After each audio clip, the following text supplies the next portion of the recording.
मसाजोग येथे आज सकाळी जे आंदोलन सुरू करण्यात आलं, ते आंदोलन धनंजय देशमुख यांनी काल इशारा दिला होता, की जर या खंडणी प्रकरणातील आरोपीला मोका नाही लागला आणि 302 मध्ये जर नाही त्याला आरोपी केलं, तर आम्ही टावरवरती चढून मी माझा जीव देईल असं देखील त्यांनी सांगितलं होतं. आणि आज तेच झालं आणि ते या गावातील एका पाण्याच्या टाकीवर जाऊन चढले आणि पोलीस प्रशासन मोबाईल टॉवरच्या आजूबाजूला बंदोबस्त लावून बसला आणि काही वेळात अशी बातमी आली की धनंजय देशमुख हे गायब झालेत. पण ते घरातून थेट जे त्यांचे प्रीतम मोरे जे नातलग आहेत त्यांच्यासोबत होते आणि ते त्यांना घेऊन ते त्या पाण्याच्या टाकीवरती चढले आणि कशा पद्धतीने तुम्ही गेलात ते तिथं असं गावात चर्चा सुरू झाली की ते धनंजय देशमुख हे गायब झालेत, कुठे दिसत नाहीयेत.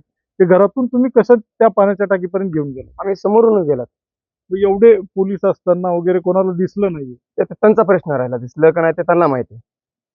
मग आता त्या आंदोलनाच्या दरम्यान तुम्ही पाण्याच्या टाकीवर गेल्यानंतर त्यांना चक्कर आल्याचं देखील समजतं.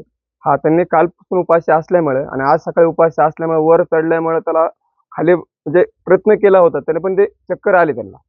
मग या मध्ये सर्व गावकरी, महिला हे सगळे तिथे जमा झाले होते आणि ती मागणी अजूनही ती तशीच आहे आणि ती लावून धरलेली आहे. आमची पहिले बी अशीच मागणी होती. पहिल्या दिवशी बी हीच मागणी होती, की 302 मध्ये वाल्मिकांना कराडला दोषी करा आणि जेवढी साखळी आहे त्यांची, जेवढी साखळी आहे, जेवढे त्यांच्या फोनवर ट्रॅक झालेत, जेवढं लोकेशन त्यांनी दिलंय, त्यांना सुद्धा ही मोका कायदा लावावा.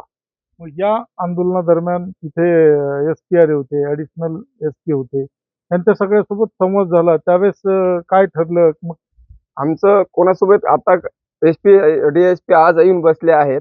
आम्ही फक्त मनोज दादाचं ऐकून खाली उतरला आहे. कोणीचं एस-पी किंवा डी-एस-पीचं ऐकून उतरला नाही. मनोज जरांगे तब्बल 1.5 तास फोनवरती धनंजयशी संपर्क करत होते. त्यानंतर धनंजय देशमुख खाली उतरले. तुम्ही सोबत वरती होतात. काय बोलणं झालं मनोज जरांगेमध्ये आणि धनंजयमध्ये? फक्त खाली या, आपण प्रशासनाकडून व्यवस्थित माहिती घेऊ. प्रशासन आपल्याला सहकार्य करते का बघू आणि पुढली दिशा नाही सहकार्य केले, पुढली दिशा आपण ठरवू. उद्या गावकरी देखील आंदोलन करणार आहेत, असा इशारा देखील तिथे गावकऱ्यांनी दिला आहे.